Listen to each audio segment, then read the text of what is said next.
Very good morning, students. Today I am sharing this video to give overview of all the chapters which will be covered in half yearly exam.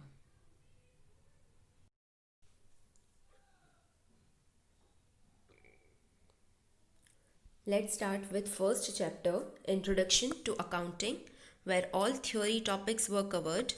First, meaning of accounting.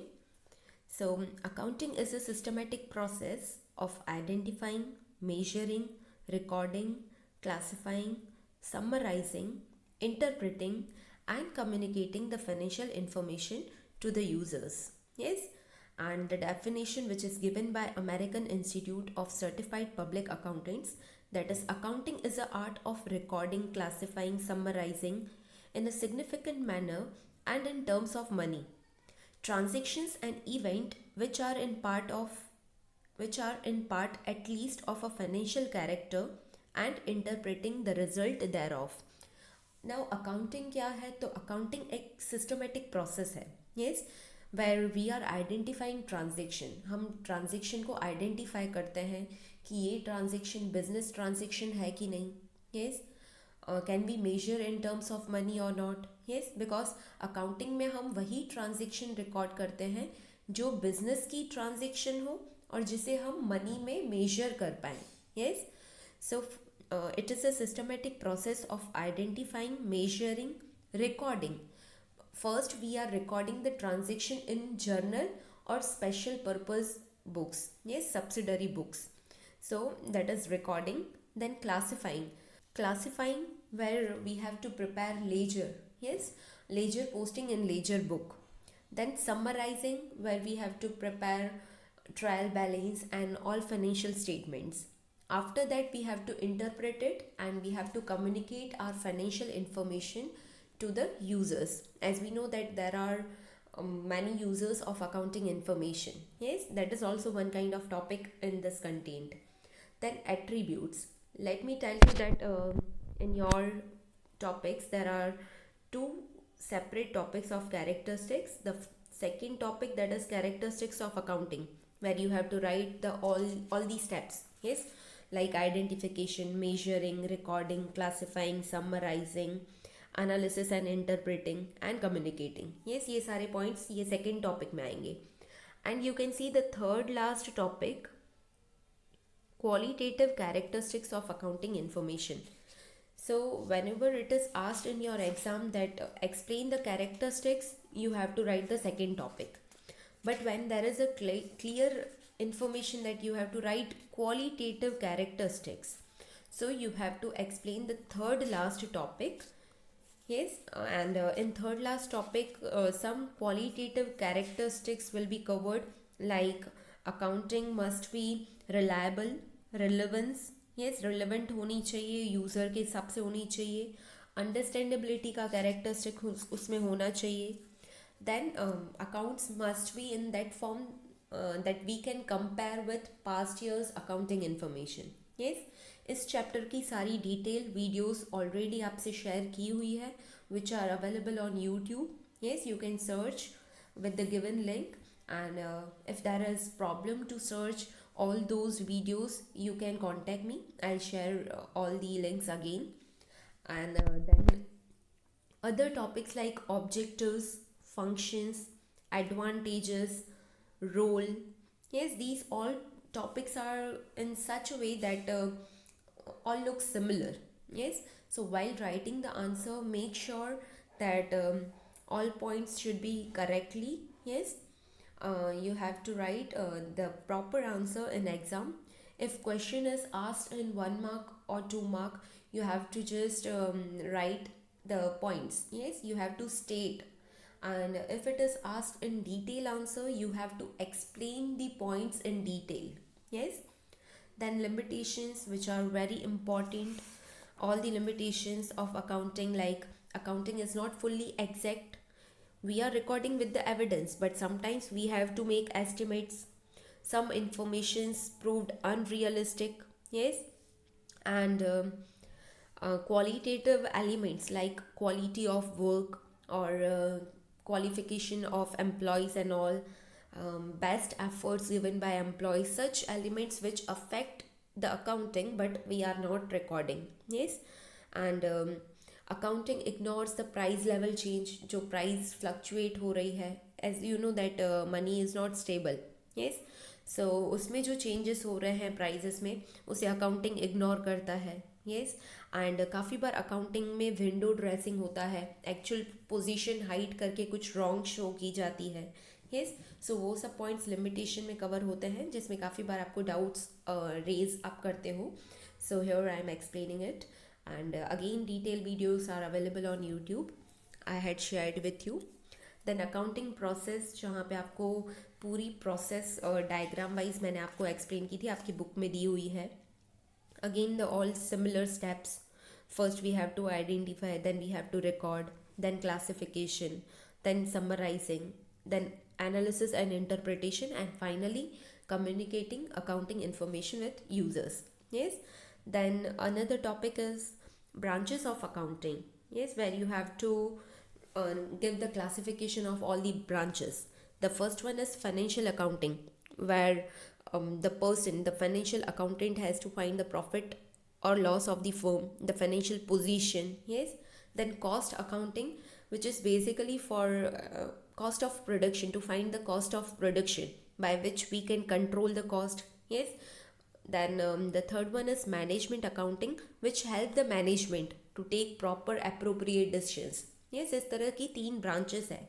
Financial accounting में सारे financial matters cover होते हैं, like what is our financial position, company की financial position कैसी है, profit हुआ है या लॉस. दूसरा जो है वो कॉस्ट अकाउंटिंग है, जिसमें हम पर यूनिट प्रोडक्ट की प्राइस क्या है, कॉस्ट क्या आई. यस, वो हम ढूंढते हैं, which is useful to decide the selling price.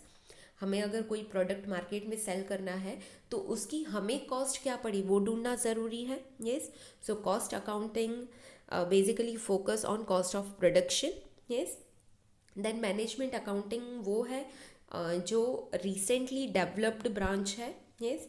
And that helps management to take proper appropriate decisions. Yes. Like if management wants some information to take any decision, management accounting branch will provide. Yes. Then the next topic is bookkeeping, accounting and accountancy. All 3 terms look like similar. Yes, but there is difference. Like bookkeeping is up to the classification stage. Yes. आपको accounting की process मैंने आपको just explain की. Yes. तो accounting process start होती है identification से communication तक. यस. बट अगर मैं बोलूँ कि बुक कीपिंग, तो बुक कीपिंग का जो स्टेज है वो सिर्फ क्लासिफिकेशन तक का है. उसके बाद जो सारे स्टेप्स आते हैं वो बहुत मेजर इम्पॉर्टेंट स्टेप्स हैं, वो बुक कीपिंग में नहीं आते हैं, वो अकाउंटिंग में आते हैं. Yes. And the most important difference, जो बुक कीपिंग है वो ऑर्डिनरी वर्क है अकाउंटिंग का, जो कोई जूनियर स्टाफ भी कर सकता है. बट जो अकाउंटिंग है, जो बहुत मेजर स्टेप्स कवर होते हैं, like summarizing, interpreting and communicating the financial information with users, वो सारे स्टेप्स अकाउंटिंग में कवर होंगे. येस. एंड अकाउंटेंसी क्या है? That is knowledge of accounting. Yes. Accounting it means practically accounts करना, but right now you are studying it. Yes. आप समझ रहे हो कि अकाउंटिंग क्या होता है. एक्चुअली आप कोई फर्म के लिए अकाउंट्स नहीं बना रहे हो. Yes, so you are getting knowledge from accountancy. So accountancy क्या है? अकाउंटिंग का नॉलेज है. एंड अकाउंटिंग क्या है? तो वो प्रैक्टिकल इम्प्लीमेंटेशन है, प्रैक्टिकली वो अकाउंट्स करना. Yes. Then next topic is accounting information and its types. इसमें आपको बेसिकली 3 टाइप की अकाउंटिंग इन्फॉर्मेशन है. The first one is information relating to profit और सरप्लस. फर्म में कितना प्रॉफिट हुआ है उसकी इन्फॉर्मेशन हमें अकाउंटिंग से मिलती है. Then second, information relating to financial position. हमारे फर्म की फाइनेंशियल पोजीशन कैसी है, वो भी इंफॉर्मेशन आपको अकाउंटिंग से मिलती है. Then third, information about cash flow. Firm में कितना कैश इनफ्लो हुआ है और कितना कैश आउटफ्लो हुआ है. यस. सो अकाउंटिंग इंफॉर्मेशन ये 3 टाइप की है. Yes. Then qualitative characteristics just मैंने आपको एक्सप्लेन किया. Then users of accounting information, basically जो भी यूज़र्स हैं अकाउंटिंग इन्फॉर्मेशन के वो टू पार्ट्स में कैटेगराइज्ड है. इंटरनल यूज़र्स जो फर्म से कनेक्टेड हैं, फर्म के ही हैं, and external users which are not the part of the firm but they have some connection with the firm. Yes, like internal users में कौन आता है, तो owners, management, employees and workers, those who are working in the firm. Yes, and external users में banks है, financial institutions है जो हमें लोन प्रोवाइड करते हैं. यस, इन्वेस्टर्स हैं, पोटेंशियल इन्वेस्टर्स हैं जो फर्म में कुछ अपनी सेविंग्स लगा के इन्वेस्टमेंट करते हैं. क्रेडिटर्स हैं जो क्रेडिट पे रॉ मटेरियल वगैरह सेल करते हैं. Then government and its authorities, tax authorities है, रिसर्चर्स हैं, कंज्यूमर्स है जो हमारा प्रोडक्ट यूज़ कर रहे हैं, पब्लिक है. Yes, these all are external users. Then systems of accounting, जिसमें दोनों सिस्टम्स के बारे में मैंने आपको एक्सप्लेन किया था. डबल एंट्री सिस्टम जो पूरा सिस्टमेटिक है, हर ट्रांजेक्शन के दो एस्पेक्ट होते हैं और दोनों कंसिडर होते हैं. यस, जितनी अमाउंट हम डेबिट करते हैं उतनी ही अलग अलग अकाउंट्स में क्रेडिट भी करते हैं. Yes, so at the end जब हम फाइनल अकाउंट्स बनाते हैं और हम जब इफेक्ट देते हैं तो हमारा डेबिट का टोटल क्रेडिट के टोटल से मैच हो जाता है. यस, सो ये पूरा साइंटिफिक है, सिस्टमेटिक है. बट जो दूसरा सिस्टम है सिंगल एंट्री सिस्टम और अकाउंट्स फ्रॉम इनकम्प्लीट रिकॉर्ड, वो कंप्लीट सिस्टमेटिक वे में नहीं है. यस, क्योंकि वहाँ पे सारे एस्पेक्ट्स काफ़ी बार कंसिडर होते हैं, काफ़ी बार कंसिडर नहीं होते हैं, काफ़ी बार एक भी एस्पेक्ट कंसिडर नहीं होता है. यस, सो वो प्रॉपर सिस्टमेटिक नहीं है. Yes, these all points were covered in chapter 1. Again all detail videos are uploaded and shared with you. अगर आपको कोई भी लिंक नहीं मिल रही है आपके व्हाट्सएप ग्रुप में, so you can contact me. Again I will share. Then chapter 2 basic accounting terms, जिसमें ये सारे टर्म्स मैंने आपको एक्सप्लेन किए थे, ऑनलाइन क्लास में एक्सप्लेन किए थे. एंड इसकी नोट्स वाइज मैंने पीडीएफ भी शेयर की है. अगर आपकी पीडीएफ मिसप्लेस हो गई है, नहीं मिल रही है, फोल्डर्स में मिक्स हो गई है, सो यू कैन कॉन्टेक्ट मी. आप मुझसे अगेन ये पीडीएफ ले सकते हो. वहाँ पे मैंने प्रॉपरली इजी लैंग्वेज में या कुछ हाईलाइट करके इजी एक्सप्लेनेशन दिया है ये सब टर्म्स का. यस, जस्ट गो थ्रू करना सारे टर्म्स. ये 1 मार्क 2 मार्क में आ सकते हैं. एंड सारे टर्म्स क्लियर होने चाहिए बिकॉज आगे फर्दर जो अकाउंटिंग के हम चैप्टर्स करेंगे उसमें ये सारे टर्म्स भी आएंगे. एंड द इम्पॉर्टेंट थिंग, इस चैप्टर में एक सिंपल सम आपको दिया गया है जिसमें आपको नॉर्मली बताना है कि टोटल कैपिटल कितनी है. यस, या इनकम कितनी है. You can get income by one formula, revenue less expenses. Yes, इस टाइप का कुछ इलस्ट्रेशन भी है एंड एक सम भी मैंने आपको एक्सप्लेन किया हुआ है. सो just go through all the points of second chapter, all the terms. Then third chapter where all theory points were covered. बहुत important इसमें सारे principles assumptions है जो मैंने आपको डिटेल में एक्सप्लेन की है. राइट नाउ मैं सारे principles का ओवरव्यू दे रही हूँ. ठीक है, इफ़ आपको कुछ डाउट है, डिटेल में समझना है, सो यू कैन कॉन्टेक्ट मी.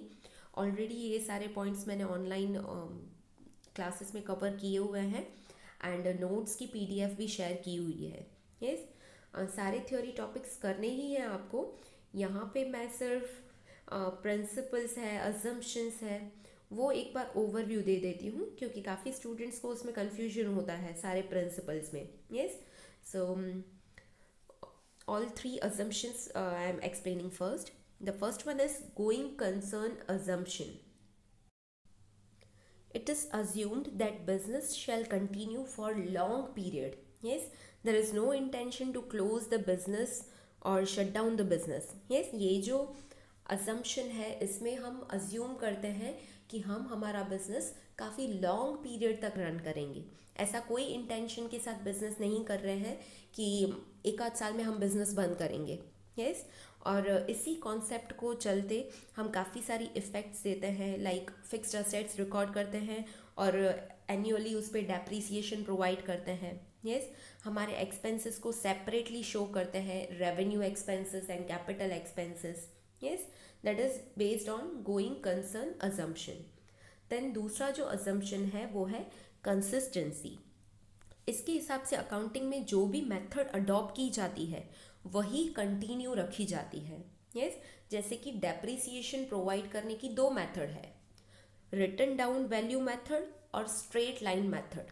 अब कोई फर्म ने अगर चूज की है स्ट्रेट लाइन मेथड तो उसको वही कंटिन्यू करनी है. यस जो मेथड जो प्रैक्टिस उसने अडॉप्ट की है अपनी अकाउंटिंग में वही कंटिन्यू करनी है. Then third assumption, accrual assumption. accrual assumption के हिसाब से हम अकाउंटिंग में कोई भी ट्रांजेक्शन रिकॉर्ड करते हैं जब वो बिजनेस में एंटर होती है. यस तब नहीं जब सेटलमेंट होती है. यस काफ़ी बार जैसे कि इस मंथ का एक्सपेंस है so we have to show in this month. Yes इस फाइनेंशियल ईयर का एक्सपेंस है तो हमें अभी शो करना है. Yes whether it is paid और unpaid. Yes so that is accrual assumption. इसके कुछ एग्जाम्पल्स भी दिए हुए थे आपकी टेक्स्ट बुक में. That is on page number 3.4 in T.S. Grewal book. You can just refer all two examples. And then the next all principles. First is accounting entity principle. According to this principle, business and owner both are separate. Yes business का एक separate existence है, artificial personality है. सो owner भले ही खुद business run कर रहा है but owner and business both are separate. तभी तो हम कैपिटल की और ड्राइंग्स की इफेक्ट देते हैं. ओनर ने कुछ दिया तो हमने कैपिटल रिकॉर्ड किया, ओनर फॉर्म से कुछ लेके गया तो हम ड्राइंग्स रिकॉर्ड करते हैं. Yes that is just because of this principle accounting entity. Then second is money measurement. as we are recording the transaction which are measurable in money only. अगर कोई ट्रांजेक्शन ऐसी है जो हम मनी में major नहीं कर पाते हैं so we are not recording. Yes then accounting period. हम अकाउंटिंग कंटिन्यूसली करते जाते हैं बट एक पीरियड के बाद हम देखते हैं कि हमारा प्रॉफिट लॉस क्या हुआ है. यस सो यूजुअली हम एक साल के बाद हम हमारे फाइनल अकाउंट प्रिपेयर करते हैं. सो वो जो एक साल का पीरियड है that is accounting period. Yes and जो हमारा फाइनेंशियल अकाउंटिंग पीरियड है, अकाउंटिंग ईयर है, वो स्टार्ट होता है 1 अप्रैल से till 31 March. Then the next is full disclosure principle. According to this principle each and everything should be disclose. जो भी मटीरियल इन्फॉर्मेशन है, जो इम्पॉर्टेंट इन्फॉर्मेशन है वो सब अकाउंटिंग में डिस्क्लोज होनी चाहिए with proper reason. Yes like कोई चीज़ अगर रिकॉर्ड की है सो ये चीज़ में कुछ अगर चेंज हुआ है तो यहाँ पे रीज़न डिस्क्लोज होना चाहिए. Yes all material information should be disclosed. Yes so this full disclosure depends on materiality. Information material है कि नहीं. यस इम्पॉर्टेंट है किसी चीज़ के लिए, किसी यूज़र के लिए, तो वो डिस्क्लोज करनी पड़ेगी. Yes so no entity can hide such important aspects. Then the next principle is materiality principle. As we know that in full disclosure principle all material information should be disclosed. सारी material information disclose होनी चाहिए. तो ये material information है कि नहीं वो कैसे पता पड़ेगा? अगर कोई ऐसी information है जो यूज़र का डिसीजन चेंज कर सकती है, इन्फ्लुएंस कर सकती है, उसको अगर डिसीजन लेना है और कोई इन्फॉर्मेशन बहुत ज़रूरी है उसके डिसीजन में सो वो इन्फॉर्मेशन मटीरियल है. यस अब हो सकता है कि पर्टिकुलर इन्फॉर्मेशन एक यूज़र के लिए मटीरियल हो पर दूसरे के लिए मटीरियल ना भी हो. यस बट अगर कोई यूज़र के लिए वो इन्फॉर्मेशन मटीरियल है तो उसे हमें शो करनी पड़ेगी. The full disclosure principle and materiality principles are connected. Yes. Then the next is prudence or conservatism. According to this principle, all future losses are considered. Yes, but future profits we are not considering. Future में अगर कोई profit होने वाला है तो उसके लिए हम पहले से ही कुछ शो नहीं करते हैं. बट हाँ अगर फ्यूचर में कुछ लॉस होने वाला है लाइक हमारे डेटर्स हमको पैसे नहीं देने वाले हैं. यस तो उसके लिए हम पहले से ही प्रोविज़न बनाते हैं. So do not anticipate a profit but provide for all possible losses. अगर फ्यूचर में कुछ लॉस होने वाला है तो उसके लिए हमें अभी ही प्रोविजंस बनाने पड़ेंगे। यस, इसके बारे में कुछ डिटेल्स दी हुई है पेज नंबर 3.6 पे, सिक्स्थ प्रिंसिपल में। एक बार गो थ्रू कर लेना, अगर कुछ डाउट है so you can contact me. Then the next is cost और historical cost. As per this principle, an asset is recorded in books of accounts at the price we paid to acquire it. Yes, वो historical cost से ही हम record करते हैं। जिस price पे हमने वो परचेज की थी वहीं से रिकॉर्ड करते हैं, एंड एवरी ईयर हम उस पर डेप्रिसिएशन प्रोवाइड करते जाते हैं। So we are just continuing the historical cost. अगर कोई प्राइस लेवल चेंज हो रहा है तो अकाउंटिंग वो इग्नोर करता है, हम कॉस्ट हमारी हिस्टोरिकल कॉस्ट से ही रिकॉर्ड करते हैं। Then the next principle is matching principle, where all revenues are match with expenses and the difference which we get that is our income. Yes, so इस तरह से हम इनकम कैलकुलेट करते हैं। Matching concept से, matching principle से हम सारे रेवेन्यूज को मैच करते हैं एक्सपेंसेस से, एंड जो डिफरेंस आता है वो हमें प्रॉफिट या लॉस फर्म का मिलता है। Yes, then the next is dual aspect और ड्यूअलिटी।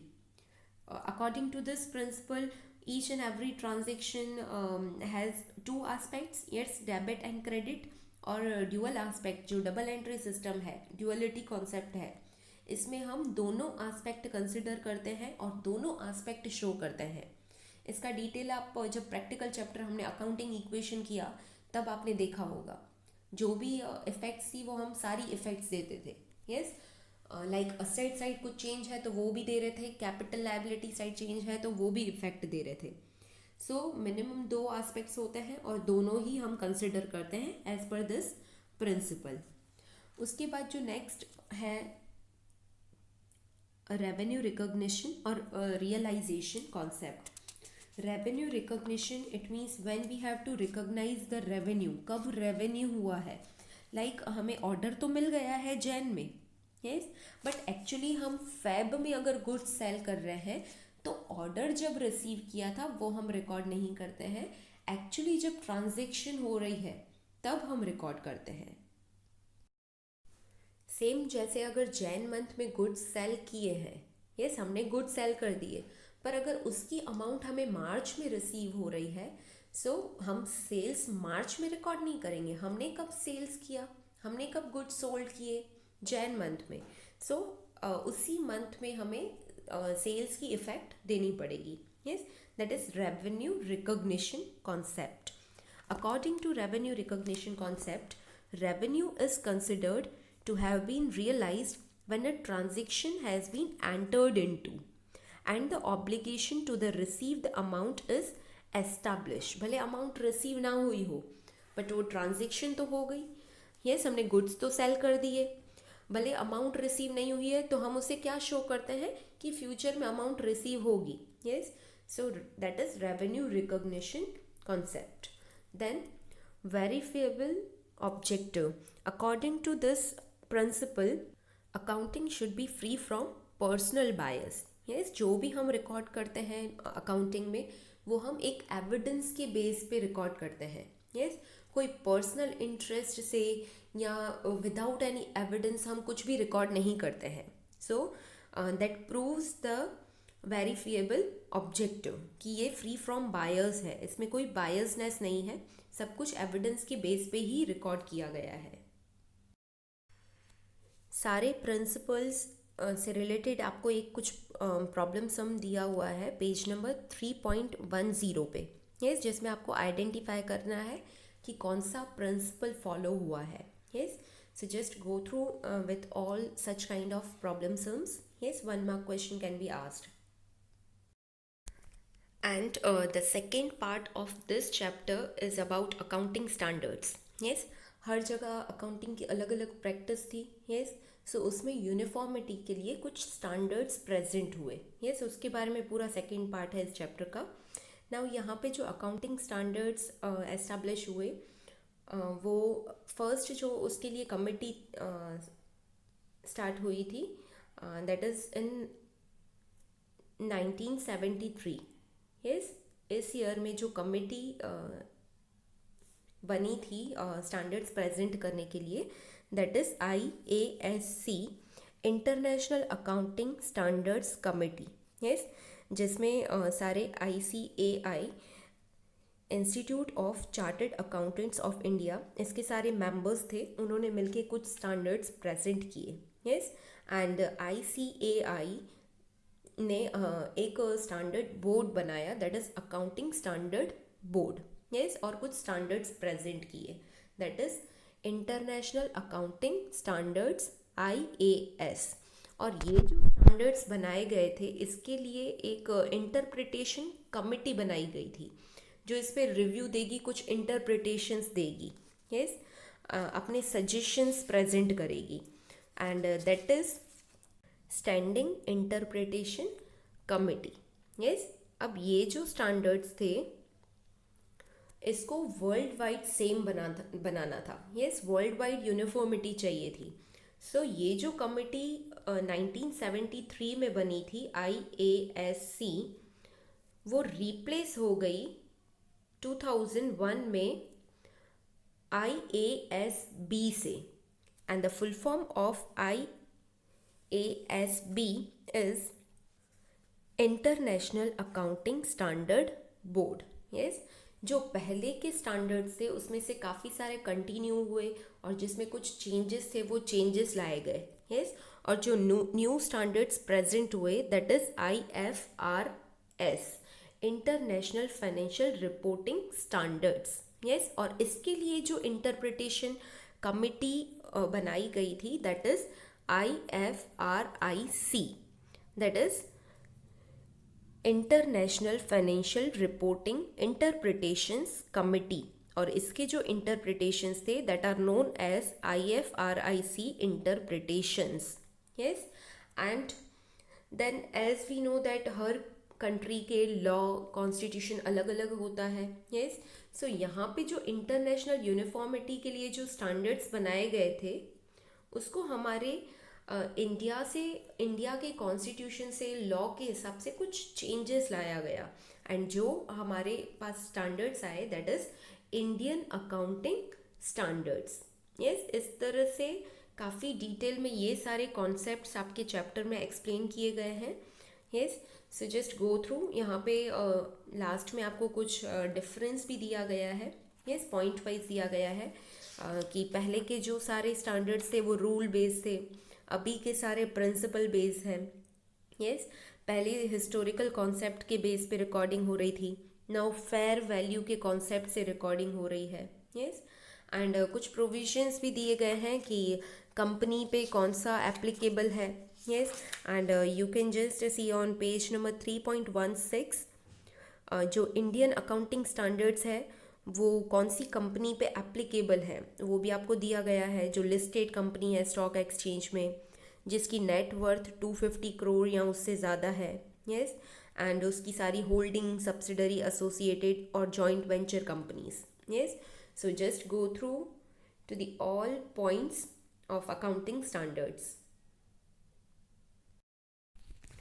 देन फोर्थ चैप्टर, जिसमें बेसिस ऑफ अकाउंटिंग हमने डिस्कस किया था, cash basis and accrual basis. Yes, cash basis में क्या होता है, जब कैश हमारे फर्म में रिसीव हो रही है या जब कैश पे की जा रही है, तभी हम रिकॉर्ड करते हैं।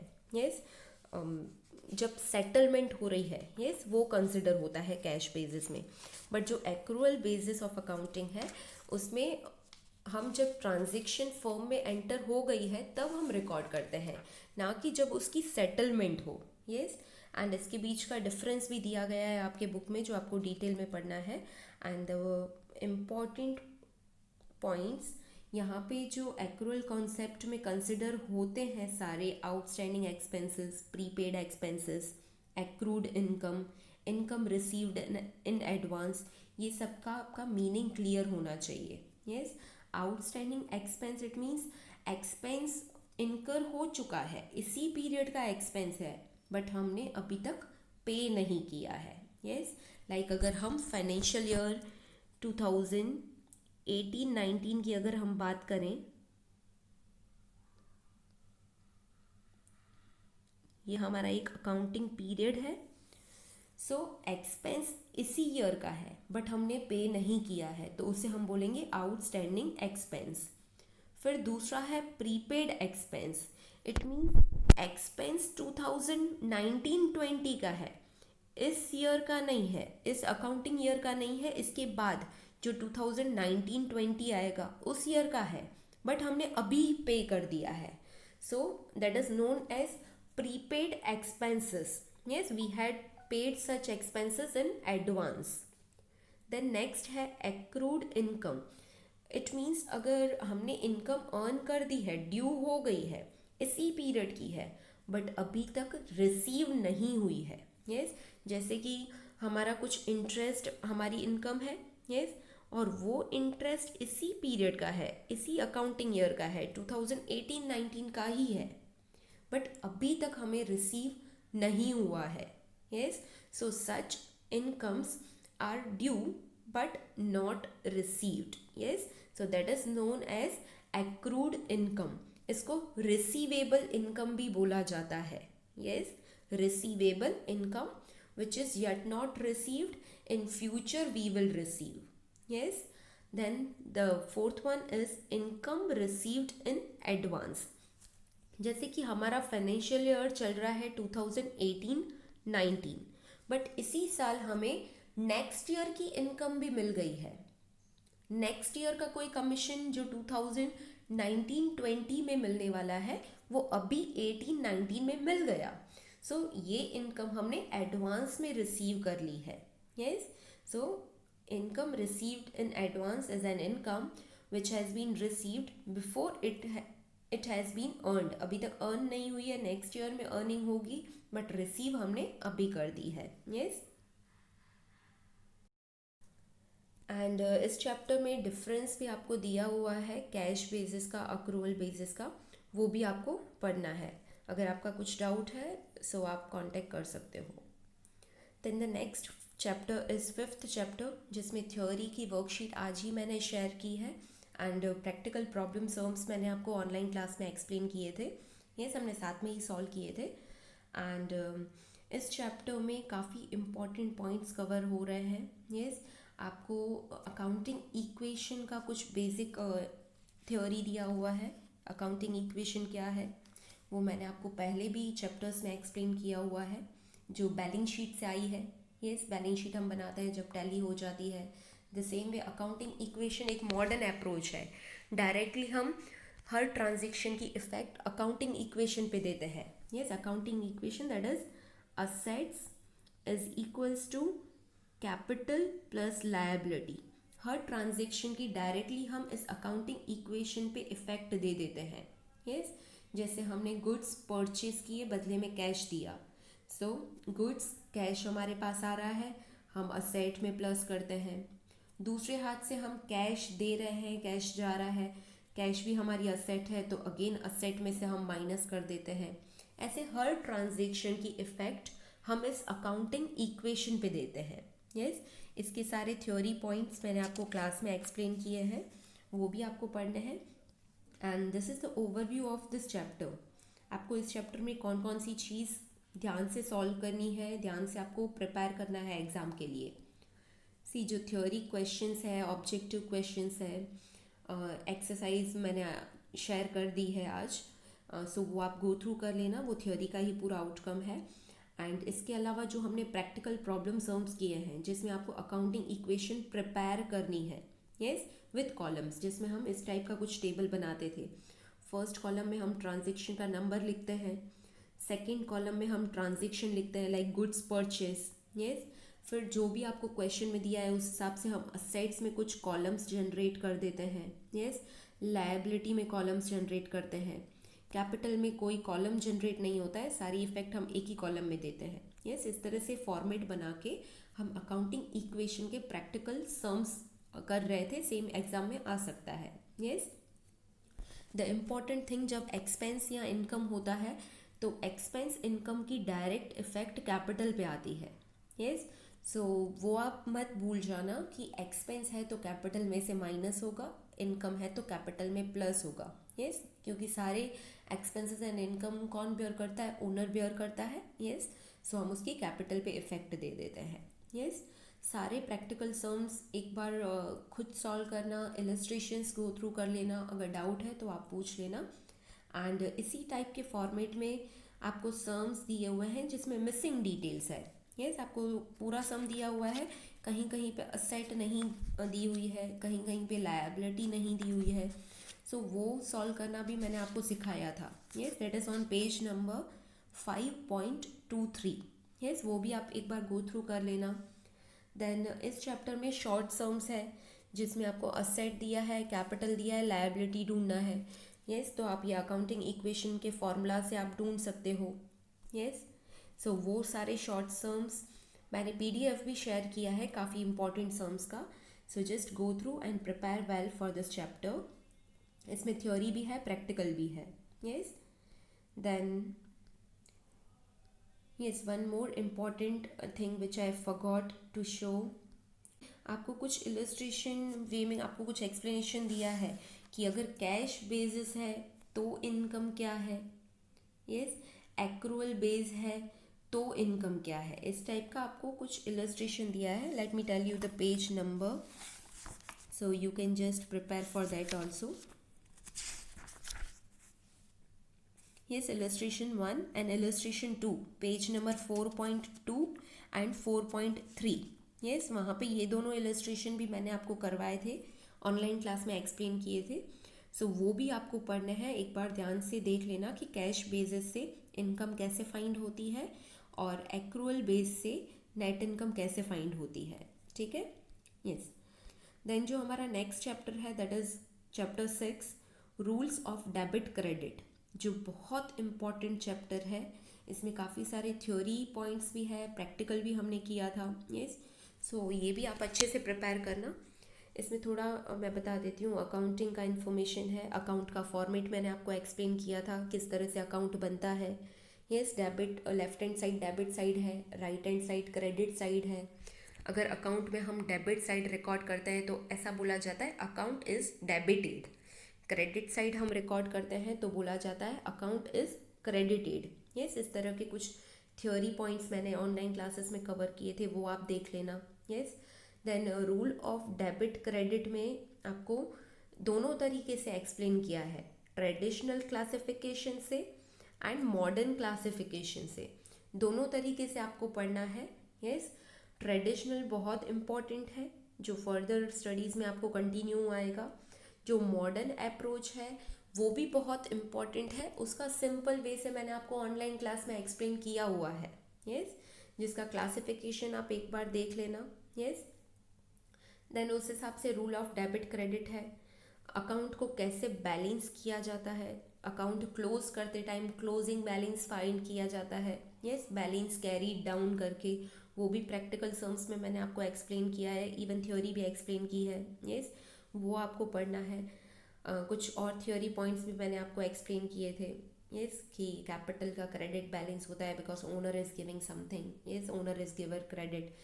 असेट जो हम परचेस करते हैं, हमारी फर्म की असेट्स है, जब हम परचेस करते हैं assets comes in are firm, asset is debited, so asset का डेबिट बैलेंस होता है, जहाँ पे मैंने कुछ आपको ओरिजिनल बैलेंसेस एक्सप्लेन किए थे। यस, सो एक बार वो भी आप गो थ्रू कर देना। यहाँ पे मैंने पूरा चैप्टर का ओवरव्यू लिखा है, क्या क्या आपको पढ़ना है। सी थ्योरी जो ऑब्जेक्टिव क्वेश्चंस आ सकते हैं एक्सरसाइज के चैप्टर के, वो मैंने आज पीडीएफ शेयर की है, वो एक बार गो थ्रू करना। यस, फिर आपको क्वेश्चन आ सकता है दैट जो भी अकाउंट्स दिए हैं उसको क्लासिफाई करो या उसका टाइप लिखो, टाइप ऑफ अकाउंट, वो आपको आ सकता है, जिसमें दोनों टाइप से आ सकता है, ट्रेडिशनल अप्रोच से, मॉडर्न अप्रोच से, और दोनों मैंने आपको एक्सप्लेन किया है। एंड उसका इलस्ट्रेशन भी है which you can just practice. Illustration 1 जिसमें आपको ट्रेडिशनल अप्रोच से बताना है कि अकाउंट का टाइप क्या है, क्या वो पर्सनल अकाउंट है या रियल अकाउंट है या नॉमिनल अकाउंट है। यस, सो इलस्ट्रेशन 1 में आपको दिया हुआ है। सेम जब मॉडर्न अप्रोच मैंने आपको एक्सप्लेन किया था तो वहाँ पे भी आपको टाइप ऑफ अकाउंट बताना था इलस्ट्रेशन 4 में कि ये असेट टाइप का अकाउंट है, कैपिटल टाइप का अकाउंट है, लायबिलिटी टाइप का अकाउंट है, रेवेन्यू अकाउंट है या एक्सपेंस अकाउंट है. यस, सो बेसिकली क्लासिफिकेशन आ सकता है या आपको पूछा जा सकता है कि ये किस टाइप का अकाउंट है. यस, देन इसके अलावा जो दूसरे मैंने आपको सम्स करवाए थे कि अकाउंट का बैलेंस इंक्रीज करना है तो आप डेबिट करोगे या क्रेडिट करोगे. सेम वे में अगर आपको डिक्रीज करना है तो डेबिट करोगे कि क्रेडिट करोगे. यस, ये मैंने आपको सिंपल वे से एक्सप्लेन किया था कि पहले तो ओरिजिनल बैलेंस डिसाइड कर लो कि असेट का ओरिजिनल बैलेंस क्या होता है. लाइक असेट का ओरिजिनल बैलेंस होता है डेबिट. यस, अब आपको इंक्रीज करना है तो क्या करना पड़ेगा, ओरिजिनल डेबिट ही करना पड़ेगा. सो यू कैन आंसर कि इंक्रीज करने के लिए डेबिट करना है. और अगर डिक्रीज करना है तो opposite of original, original debit है तो उसका ऑपोजिट क्रेडिट. यस, सो अगर आपको डिक्रीज करना है तो क्रेडिट करना पड़ेगा. इस टाइप के सम्स भी मैंने आपको करवाए हैं, इलस्ट्रेशन भी करवाए हैं, एक बार गो थ्रू करना. देन इस चैप्टर में हमने टी शेप का अकाउंट कैसे बनाते हैं वो भी कॉन्सेप्ट सीखा है, और वो अकाउंट को क्लोज कैसे करना है, बैलेंस कैसे करना है, क्लोजिंग बैलेंस कैसे फाइंड करनी है, वो भी मैंने आपको एक्सप्लेन किया है. यस, लाइक मशीनरी अकाउंट आपको बोला है तो आप फॉर्मेट बनाओ अकाउंट का. Yes, debit side credit side, machine purchase हो रही है तो डेबिट साइड लिखोगे because machines comes in are firm and debit what comes in. Yes, इस तरह से रूल के बेस पे कैसे अकाउंट बनाना है वो भी मैंने आपको एक्सप्लेन किया है. इवन अकाउंट कैसे क्लोज करना है वो भी मैंने आपको एक्सप्लेन किया है. अगर स्टिल ये कॉन्सेप्ट क्लियर नहीं है, कुछ डाउट है, सम कर रहे हो और कुछ समझ में नहीं आ रहा है, so you can contact me. Then the last chapter number 7, source documents and preparation of vouchers. इस चैप्टर में हमने सिर्फ फर्स्ट टॉपिक कवर किया है, सोर्स डॉक्यूमेंट्स. यस, जिसमें कैश मेमो मैंने आपको एक्सप्लेन किया था, इनवॉइस या बिल एक्सप्लेन किया था, रिसीट एक्सप्लेन किया था, पे इन स्लिप क्या होता है वो बताया था, चेक के बारे में हमने देखा था, डेबिट नोट क्रेडिट नोट भी हमने समझा था. ये सारे पॉइंट्स, ये सारे सोर्स डॉक्यूमेंट्स मैंने आपको एक्सप्लेन किए थे. यस, एंड मैंने आज आपसे ये एक्सरसाइज भी शेयर की है जिसमें मैंने मार्किंग की है. फर्स्ट टॉपिक ही एग्ज़ाम में आएगा और उससे जो रिलेटेड क्वेश्चंस है मैंने पेंसिल से मार्क किए हैं और ये पीडीएफ मैंने शेयर की है आपसे. लाइक जैसे कि ये फिल इन द ब्लैंक्स है तो फर्स्ट टॉपिक में सिर्फ यही कवर हो रहा है, आपको यही पढ़ना है, बाकी के नहीं आएंगे एग्ज़ाम में बिकॉज वो फर्स्ट टॉपिक के नहीं है. यस, सो इस टाइप की मैंने पीडीएफ भी आज शेयर कर ली है, एक बार गो थ्रू कर लेना एंड अच्छे से प्रिपेयर करना एग्ज़ाम के लिए. कुछ भी डाउट है so you can contact me. One more important thing about your half yearly examination question paper. Yes, your question paper will be in this form. 10 questions, each carries 1 mark, total 10 mark. यहाँ पे 1 mark के questions होंगे सारे objective. Objective में MCQ भी आ गया, blanks भी आ सकती है, शॉर्ट आंसर भी आ सकता है, ट्रू और फॉल्स भी आ सकता है. यस, सो बेसिकली 10 मार्क्स के आपके ऑब्जेक्टिव्स होंगे. देन 3 मार्क्स के टोटल 4 क्वेश्चंस होंगे, सो टोटल 12 मार्क. इसमें कोई सम भी आ सकता है, कोई थ्योरी क्वेश्चन भी आ सकता है. सेम वे 4 मार्क्स के टोटल 3 क्वेश्चंस होंगे, सो टोटल 12 मार्क्स. इसमें भी सम भी आ सकता है, कोई थ्योरी क्वेश्चन भी आ सकता है. देन 6 मार्क्स का लास्ट क्वेश्चन होगा. यस, एक ही क्वेश्चन होगा 6 मार्क का एंड टोटल आपका पेपर होगा 40 मार्क का. ठीक है, एंड जो भी आपके सारे क्वेश्चंस होंगे MCQ, then 3 marks question, 4 mark question, 6 mark question, ये सारे क्वेश्चंस सीक्वेंस में ही होंगे, कंटिन्यू होंगे. यस, नंबरिंग भी कोई सेक्शन वाइज सेपरेट नहीं है. टोटल 18 क्वेश्चंस होंगे. यस, सो जब आप अपना एग्ज़ाम दे रहे हो तब ध्यान रखना कि क्वेश्चन का नंबर लिखने में मिस्टेक ना हो.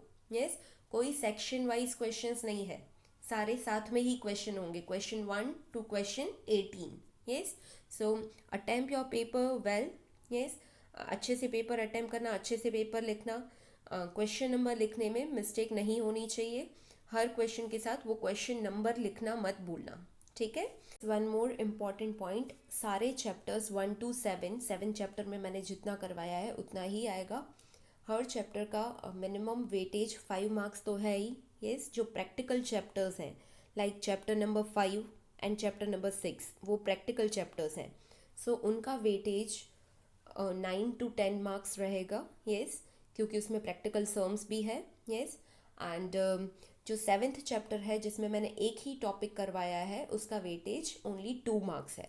ठीक है. अगर आपके पास बुक अवेलेबल नहीं है, यस, NCERT PDF भी नहीं है, या कोई PDF के नोट्स जो मैंने शेयर किए हों वो आपसे मिस हो गए हों, यस, या कोई भी कहीं पे भी क्वेरी है, so you can contact me again. I will share with you.